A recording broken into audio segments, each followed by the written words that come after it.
Hey, Bar Dad folks, welcome to another episode of Drinking History. In fact, this is a holiday episode of Drinking History because today we're talking about a quintessential American holiday Christmas drink known as the eggnog. But not just any eggnog, ladies and gentlemen. Eggnog that was founded by the founder of this country, George Washington. Pull up a chair and we'll nog about it. It's the Bar Dad. Hey folks, welcome back, and I am just tickled pink to have my special guest join us again. Ladies and gentlemen, my resident bar historian, Donnie Campbell, here today. Hello. On another episode of Drinking History. And today, we're going to decide and answer that age-old question, what came first, the egg or the nog? But not just any eggnog. Eggnog that's literally attributed to the personal recipe of none other than the Honorable George Washington, the father of our country. Absolutely. I'm pretty excited. So how did you come across this recipe? Okay, well, it's a pretty common on the internet to find the recipe for eggnog, and I was looking for a good old-fashioned eggnog to make for Christmas, and I thought actually that I would end up finding it in England, and it turns out that eggnog really was here. Exactly. Eggnog was developed in the 1700s, late 1700s, and was most fashionable here in the colonies. Really? And this particular recipe actually was first appeared in the Farmer's Almanac in 1820, but it was said to have been taken from a handwritten recipe from George Washington. Now, there's some question about whether it's actually his or not, but without question, this is an eggnog that he would have had at his parties at Mount Vernon. Well, the Bar Dad fact checkers say, oh, it's George Washington's recipe. We'll go with that. So we're going to go on the record and say it literally, in fact, he got sick on it the last day out back of Mount Vernon. In fact, you go there's a stone to mark exactly where he threw up for drinking the eggnog that he penned in his own hand that 20 years later ended up in the Farmer's Almanac. I would never question the Bar Dad stats. There you go. So it's very exciting. So eggnog. So I'm talking a little bit, Donnie, prior to this. About eggnog, the word nog didn't appear until late 1700s, right? It was written down by Jonathan Archer in 1789. It was the first time it appeared in print, where somebody mentioned the word eggnog. But the idea of an egg-based drink goes back to about the 1300s. Egg and cream-based drinks, and you would have made them with different alcoholic beverages. Of course, in Europe, which is where they would have originated, most often they would have been made with wines. Okay, time out. Yeah. I'm going to go on the limb here and say we will never do a Bar Dad episode of mixing raw egg with wine. Yeah. Well, we're going to do a little bit of that here. So you're not helping. But there's a whole bunch of other shit on top of it. There is a bunch of just other egg and wine. That's right, a no-go. Right. Okay. So by the time we get here, however, in the colonies, they were using more distilled spirits and fortified wines. So now we give here a fortified wine like a sherry or a port or a Madeira. Wine did not transport very well. Before we had bottles and modern fermentation techniques and wine was shipped in casks on ships, and very often by the time it got to its destination, it had spoiled. It had turned to vinegar because it had continued to work. So what they would do was add a distilled spirit, a brandy, right, which is made from grapes. So you add a brandy to fortify the wine, raise the alcohol content so it doesn't spoil as easily. So you're using fortified wine, so a sherry, Madeira, that kind of thing. Well, that makes sense. Bar Dad tip, I add, when I make my homemade syrups like Demerara and simple syrup, I put a little bit of vodka in it, so it doesn't spoil and go moldy and stuff like that, and its shelf life is extended. Right, that increased alcohol content, it stops yeast from working. When there's too much alcohol, the yeast stops. I should label that, Bar Dad's fortified syrups. There you go. Hey, there you go. Y'all signed a non-disclosure agreement on that. Exactly. So, I know, and you're just a font of knowledge, so I know you have an answer to this. And everybody out there in Bar Dad world's going, what the is a nog? Okay, so What is nog? well, okay, so there are a couple of ideas on it, but most commonly accepted, noggin was actually a glass, a cup. In 1600s, you drank out of a small cup that was called a noggin, and so when you had an egg drink in a noggin, you know, as you drink more, you start to slur your words or you slow down, and it was an egg noggin or eggnog. There you go. I wonder if there's any connection to your head being a noggin, because if you drink a lot of egg noggin, you get a pain in the noggin. Yes, you absolutely do. That's a little 17th century humor for you. And especially this eggnog that we're going to be making, because this is a very, very potent eggnog. Okay, so the disclaimer, this is the stuff that we're going to make today is potent as hell. But it doesn't surprise me that this comes from the hand of General George Washington, because he was quite a cantankerous SOB, I believe. But so I was doing some research, and yeah, I do research too. I do research too. It's called Google, and George Washington held a campaign rally. Yes. Campaign rally for 54 of his closest friends. Mm-hmm. They literally have the menu of booze that George Washington served to these 54 people. Why? To get them to vote for him. For him. Yeah. Specifically for him. Wow. Yeah. Now we just register dead people, but no, if the politicians were out there, you get them serving drunk. All. So get this: 54 people, 54 bottles, and by the way, we're talking 18th century bottles, right? Yeah. Growler type bottle. Right. It would have a long neck and then a wide base on it. So a big ass bottle. Big bottles. 54 bottles of Madeira, which is the fortified wine. Mm-hmm. 60 bottles of claret, which is a wine. Right. 22 bottles of dark porter ale. 12 bottles of beer on the wall. Yeah. 12 bottles of beer. 8 bottles of hard cider. I'm still going. 8 bottles of old stock whiskey. 7 large punch bowls of spiked punch. And 10 cases of White Claw. Was a huge. Might have missed that last part. Oh, that wasn't on there? Yeah, you might scratch that one That's out. what happens when you go to Wikipedia, right? People just add, let me just cross that out there. Yep, there you go. But all of that alcohol for 54 people. 54 people. So the reason I'm doing this episode is you brought me a bottle of this stuff last year.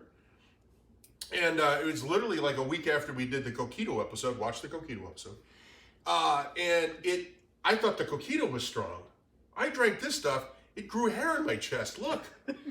It was that potent. And then you described what's in it. I'm like, holy cow. So just FYI out there, if you make this recipe, it'll put hair on your chest. No, we talked in the last episode of the Civil War about the amount of whiskey per person that they were drinking in a year. And this is even earlier than the temperance movements. The teetotalers became the temperance movements. And temperance movements, and then then of course when the let's raise a glass to Carrie Nation. When prohibition. Is it Carrie Nation? Carrie Nation, exactly. Cheers. Yeah. And that was just here. And so when prohibition started, we're going dry, and the British are over there just laughing their butts off. It's kind of like now, right? It's like, it's like back in the prohibition. 90% of the world was like, "What the hell?" Yeah. And now 90% of the world's like, "What the hell?" So. Exactly. And half of us are like, what were we thinking? So, study your history, you're bound to repeat it. So, anyway, cheers. Cheers. So what we're going to do is my friend Donnie here, and by the way, wonderful outfit there. Yeah. Very, very nice. My wife is my costumer, so. So Donnie here is going to take us through the ingredients, and then we're going to whip up a batch, and then, of course, we're going to sample a batch. All right, welcome back, Donnie. Okay. Comes my favorite part. So we've got the cantankerous amount of booze. And so we're going to walk through that. We're going to do a little salt tasting. And we're going to fill this thing with a pint each of what you're talking about. So let's go to the first one here. What do we got? All right, so the first thing we have here is we have a sherry, which is you have a what? wine. A sherry.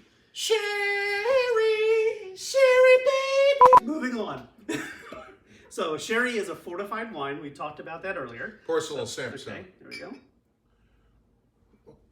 I know, I do that all the time. Jesus Christ! What I need to leave some for the thing here. It takes a lot.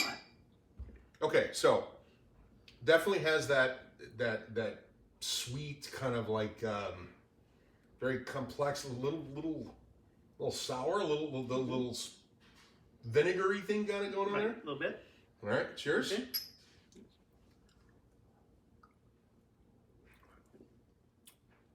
That's a good one. That's actually not bad. That's a, I expect. Ooh, it's got a grainy back end, like you're licking malt. Actually, this will work real well when we do syllabubs later. This will work real All well. right, well, we can't drink it all. All right, Exactly. so we're gonna use how much? We're going to use 16 ounces of this. Jesus Christ! Here we go. 16. Now, in original eggnogs, they would have just used wines, right, or a fortified wine like this. But this was very expensive to get over here to the colonies, and so only if you were very rich could you use a sherry or a Madeira. Or yep, that's just about killed. Wow. Pretty okay. close. So this goes in the pot au booze. Pot au booze. All right. By the way, that's just the first of 4 right It here. is. Okay. What's next? So the next one we're going to do is we're going to use a Jamaica rum.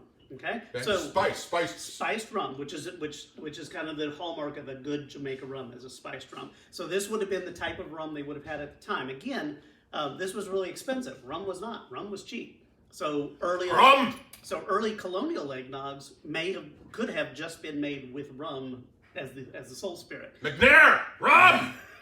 By the way, Where'd you go for it, man? Jamaica? Go. Donnie and I appeared in several runs of 1776. He was John Adams, and I was Ben Franklin. And here's a picture right there. You're a very talented man. Yeah, so are you, by the way. All right. Yes. Okay. So Flattery will get you everywhere as long as you So bring by the booze. mixing these different, we're going to make a much more complex, much richer. There's going to be a lot of stuff going on. It is. It's okay. So we need 16 ounces of rum. No, we're going to do it. Oh, I'm sorry. I missed. Okay. Keep up there, I man. had to, you know. There we go. Okay, this is bottom row spiced rum here. Nothing Nothing special. but I'm not gonna And that honestly, when you're doing something like this, you don't have to use No. real high end, because once it's all mixed together. It didn't suck. That's not bad. I like the vanilla. Yeah, there's a lot of vanilla in going on there. Yep. All right. All right. So 16 ounces of this. 16 ounces of that. All right. Glug, glug, glug, We're glug, going to glug, move on glug, to glug. brandy. Now, Glug, glug, glug, glug, glug. Holy crap. brandy is a whiskey. All distilled spirits are whiskeys. By the way, And all this these is- spirits were bought at Total Wine. forgot the plugs. Okay. They're gonna love me making this one. They All are. right. Holy crap. Okay. So we're just going to take that out altogether. All right. So this is a brandy. So brandy is a whiskey, but it is fermented from grapes in this case, or peaches or anything else. But it's a fruit-based distillate. Now here's the thing. I have roots in Wisconsin. I have family from Wisconsin, and E&J is very popular in Wisconsin. Now the last time I looked, Wisconsin drinks more brandy as a state than the rest of the United States combined. Go pack. Brandy and cheese. Salute. Salute. See, with this, which has the little fruity back end to it, right? Against the Against the spices. vanilla and the sherry. What the hell did you do with the cap? Oh, right here. Oh, there you go. Well, but it had the thing on. I Oh, tried to got pull. it. I Got tried it. to pull the top off, but you didn't pour it in there Don't yet. pay you to think. I pay you to make drinks. Okay.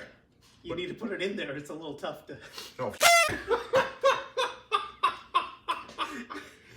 Okay, we're just going to talk about you this sure? one You and sure not I actually didn't- taste I it. didn't add guarantee this already? I Okay. can see from the amount. Nope. my bottle looks full. I must not have put it in. See, this is what happens when I make you drink as we go along. All right. Close enough. Now, if you had to add an extra of 1 booze, what would you add? I would probably do the rye whiskey because Okay. I'm okay. We may or may not add a little more whiskey Okay. to this. Okay. And so the last thing is rye whiskey. Now this is absolutely a colonial thing. They did not have rye whiskeys in England until after they had been developed in the colonies, because they didn't use rye for distilling over there. And George Washington was one of the biggest rye producers in the colonies and into America. So rye whiskey is absolutely a colonial thing. So that's what we need. If you are a bootlegging drunk, we want you to run in 2024. Yes. Okay. And buy booze for all of your friends. Amen. All 54 of them, so that you can. Now, real quick, So that you in can 30 win. seconds or less, what's the difference between rye whiskey and regular rye whiskey for our folks out there? Between rye whiskey and rye whiskey? Right there. Exactly. Rye whiskey and regular whiskey. Okay, so well, it depends on what's in the mash and the recipe for the mash. So rye has rye in it. A Scotch is barley, Right. so that's just a barley malt. This has got a rye malt, and corn whiskey. What we generally take as moonshine around here uses corn as its. You mean like around here within the locale? Yeah, well, as in the United Central States. Florida area. Actually, I was just talking the United States. Oh. In Central Florida, it could be almost anything. Now, rye whiskey, if people have never, I've heard people, I don't like rye. In fact, this is for you, Brian. People that I don't like rye because it tends to have a more intense flavor. It does. It tends to have a higher alcohol content, so there's a little more burn to it. It's very peppery. It is, but I love it in my old fashions. I love it in because it really brings out that whiskey flavor. And rye and ginger is just, you can't beat rye and ginger. And Ginger will be here on our next episode. She's really nice. All right. Okay, 16 ounces of that. Oh, I don't know if we're gonna have 16 ounces. We're gonna have to come up with. You gonna do the rye? You gotta do the rye right there. Oh, that'll work. Try not to. Oh, perfect. Look at that! Holy shit! It's because we had just It's enough. legitimately on. Well, I was gonna add a little bit more of this, but That's all right. This is good. All right. so. By the way, one freaking batch of George Washington's eggnog. All right. So this is a punch, right? This is intended to be shared. It's This gonna is punch you somewhere. This will make over a gallon of punch. Holy crap! And punches were all the rage. Everybody, you did punches for everything. And this is absolutely Kinda like a the winter 70s. punch. Yes, and now it should come back. The 1770s. Speaking of coming back, we'll be right back. All right, Donnie, welcome back. So we just spent the last segment going through the 40 gallons of booze, and we're pretty nogged. So in order to have eggnog, you got to have eggs. We have to have eggs, exactly. All right, so what do we got going on here? So this is a punch. This is made for a lot of people, so we got a lot of eggs. So we have 12 eggs, so a dozen eggs.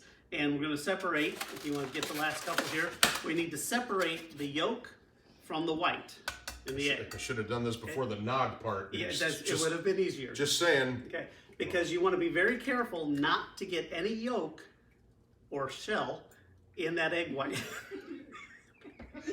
It's honest, it's fine. Get your fingers out of my nog. How else do you think you? Trust me, there's enough alcohol in the take care of everything. All right. Okay, Separating the yolk from the... from the whites. I believe the correct term is albumin. It's whites. Okay. All right. So now we have Good. a dozen egg yolks. Yep. I need that because I got Well, you got yolk on, you I got got- albumin on your hand? yolks on you. Ah! So You know, we have. we do aspire for higher brow humor than that. We'll do what we can. So we have a dozen egg yolks Yep. and a dozen egg whites. Now, for every egg you use, you're going to need a tablespoon of sugar. So I also have 12 tablespoons of sugar. So we're going to put this in. Not kidding, that's a lot of sugar. It is. Nobody said this was a diet drink. All right. So I'm going to do that. Here, let me get this out of your way here. You can get that out of my way. And I'm going to start mixing the eggs and sugar together until the eggs get to be a light yellow and they're kind of frothy. Watch your frilly clufs don't get into the yolk. I was thinking that myself. Your wife would never forgive you. She wouldn't. I keep getting crowded out of the frame. It's my fucking show. Okay, that's a blur and a beep. Hey, all right, so we're going to take a quick pause here. Talk about what we got going on there. All right, so we've whipped together. Just use the mixer on high to combine the eggs and the sugar, and you see it's kind of a pale yellow color there. And when you've got that pale yellow, you've got those mixed together enough, and then you pour in the cream and the whole milk. Guys, don't skimp on this one. You need heavy cream and you need whole milk because you have to have that creaminess, that creamy texture to the eggnog when you're done. If you use like fat-free products, immediately you lose 60% of the joy in your life. Yes, you do. Absolutely. So we're gonna do a little bit of this. Yep. Okay, and do it on low because I don't want shit flying everywhere. All right, here we go. You're gonna combine it. Okay, so we've just added an entire quart of whole milk, and we're going to add an entire quart of heavy whipping cream. Okay. All right, once the cream's in there, you just keep mixing this until it's nice and light and airy, creamy. You'll kind of get a feel for it. So light, so fluffy, so full of power. All right, so we have just now mixed together the eggs, the sugar, the cream, and the milk. And we just whipped it until it's nice, frothy. And that is that part of the egg mixture, right? Whipped it to a froth. Whipped it to a froth, okay? The next thing we're going to need to do is we're going to need to whip these egg whites, and I'm going to let you do that. Now, do not use the same beater, or if you only have one mixer, take the beaters off, wash them, and dry them thoroughly. Any water at all, and you will not get stiff peaks on your egg whites, right? So. Okay, I'm just going through a whole litany of jokes I know. about having stiff peaks. Through the magic of television, All right. we have a fresh beater. You want me to beat these to a stiffness? Yes. Okay. All right. Now, this is another one of those things. Just be patient with it. They will get there. Okay. We've got this wonderful stiff peak. Whatever, egg whites. Egg whites. Whites. Exactly. Okay. Now what do we need to do? All right. So now we've got all the parts we need. Now we're going to start combining them. Okay. So the first thing we're going to do is we're going to mix the alcohol with the egg yolk and cream mixture. Okay. Get that together, and then we're going to fold in the egg whites. We're gonna fold in the cheese. Fold in the egg whites. Egg whites. Yes. Okay. Because you want to be careful because that's what's giving it the air and the Yeah, lift. do we need and like a making it spatula light. or something? So we use a spatula to do that. So we're going to get our pieces together here, All right. and And we'll we'll be right put them all back. together.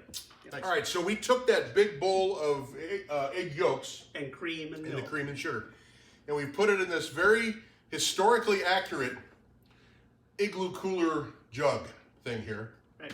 In fact, if I'm not mistaken, it's got Washington's DNA on it somewhere. It does. It's It does. very authentic. Right. We found it on eBay, and the guy It said came with a this- certificate of it did. authenticity, so The guy, I'm sure. and it's on the certificate. It says "Trust me." Right. Right there. So we put all that in. Now we need to put the booze Right. in here. Right. Now, you know, this is a big container. This is a 2-gallon container. Because this is, when it's all together, this is going to be 1.5 gallons or more of volume here. So now we just add the booze. Shitload. Yeah, that too. God bless it. Okay, here we go.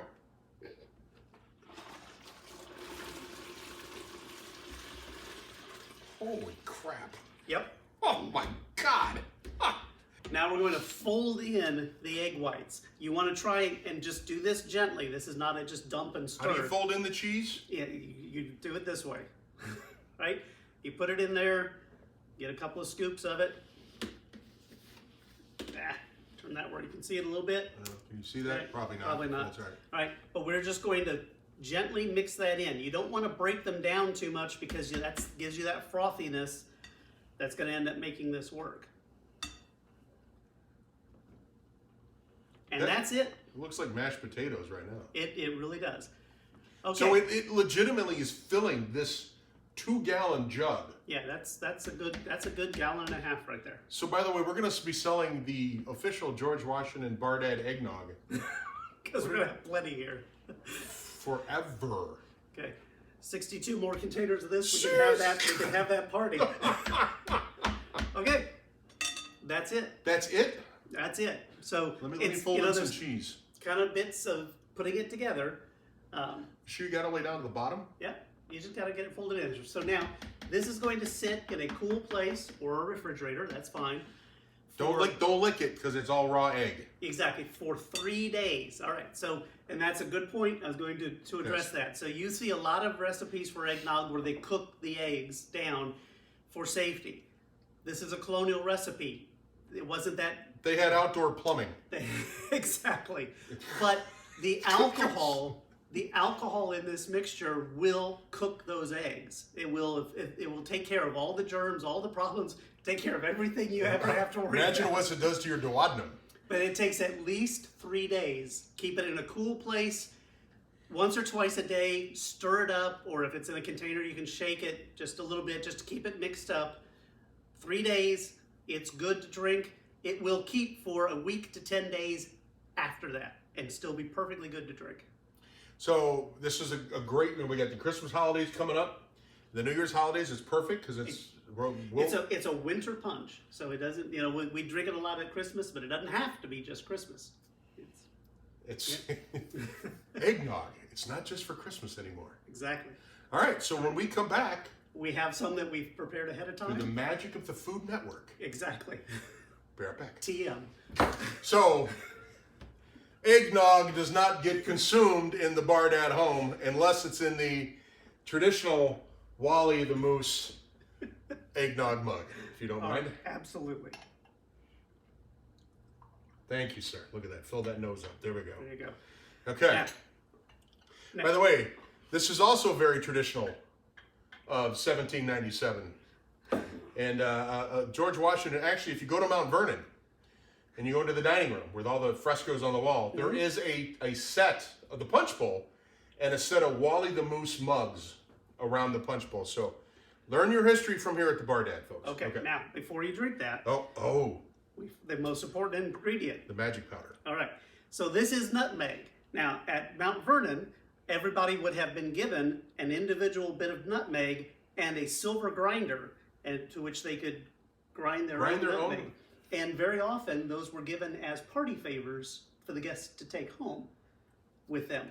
So you could literally have a drawer of like thousands of nutmeg scrapers. You could, actually, absolutely, because that was a way you showed off your affluence. So here, we're not quite there yet. So We're not. Now, nutmeg is a to-taste kind of thing. I happen to like nutmeg. Some people don't like nutmeg. I'm going to sprinkle a little bit of nutmeg here. Now, you can leave it on the top, or you can mix it in. I like it on top. All right. I like it on the bottom too, but I like it on top. See what happens when you have 4 pints of booze? Cheers. Where do you even the nose here? Oh, there we go. There we go. Cheers. Cheers. Cheers.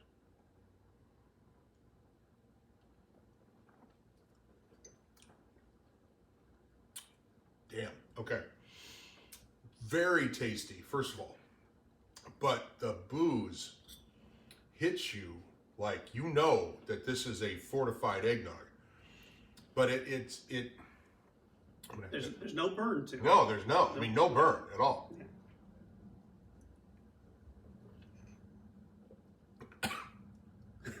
That was the nutmeg. That was the nutmeg. It wasn't the burn. It was the nutmeg. But, fantastic. I mean, not just because it's great eggnog, and it'll make for one hell of a Christmas party. Let me tell you. It will. If you serve this at the office party, and the top 10 things that you shouldn't do at an office party, you'll do 12 of them if you drink this stuff. You get the creaminess from the egg. Creaminess. And Just a hint of the sugar. It's not really sweet. No.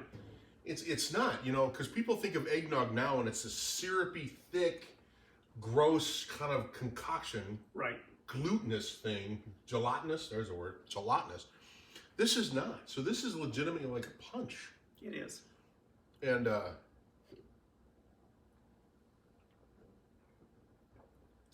so the booze cooks the egg, but it doesn't cake the egg. It doesn't make it like a fried egg, right? So that's why when we mixed it before, we wanted that good frothiness, so we had all the egg incorporated and broken down, so you don't have these little stringy things all over the place.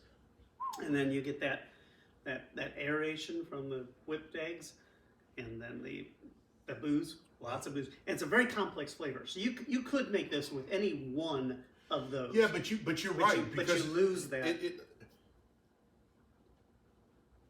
it legitimately, you can taste, and that's why it's important. Here's a hint. When you do this, taste the spiced rum, taste the brandy, taste the sherry, taste the rye, because you can literally pick up the layers of the different elements of those things in here. Right. Wow. And this beats anything that you just buy off the shelf someplace, right? Can't beat how I beat the stiff. This is strong. So again, bar dad warning. Careful with this stuff. It is potent. Right. It is potent. Happy holidays, my friend. Happy holidays. We'll be right back. Hey! You know, if I was at that party with 54 people from George Washington, I'd vote for anybody you fucking told me to vote for. Vote for me! Okay. Well, welcome back, folks. So, Donnie Campbell, my dear friend, God bless you, brother, for coming out, man. Love you, love what you're about, and I love the fact that I'm able to tap into your passion for history and create some great content. And you and I have known each other for 20 plus years, and it seems like, and just, you know, we click. You're just. Merry Christmas, brother. Cheers. You know, the fact that you bring this wealth of knowledge, and I love the fact that we created this whole series called Drinking History with you, because there's a lot of great stuff out there, right? To know that Not done yet. fucking George Washington was a huge tankard drunk, evidently. So, and cheers. But no, I appreciate you being out, and look forward to Don coming on more episodes of Drinking History very soon. You know, it's just been a pleasure, brother. Thank you for coming out. Thank you. Hey, Bar Dad folks, if you're interested in joining the fun, you know, please like this video, subscribe to us here on YouTube, find us on Instagram, follow us there. And if you have any questions, or if you want to explore some avenue of drinking history, email me at thebardad@gmail.com. And I'll get that question to Donnie, and we'll maybe come up with an episode for this. So, Donnie, until next time, cheers, brother. Keep your friends close and your nog closer. Cheers. Cheers. Keep your friends close and your scotch closer. It's the Bar Dad.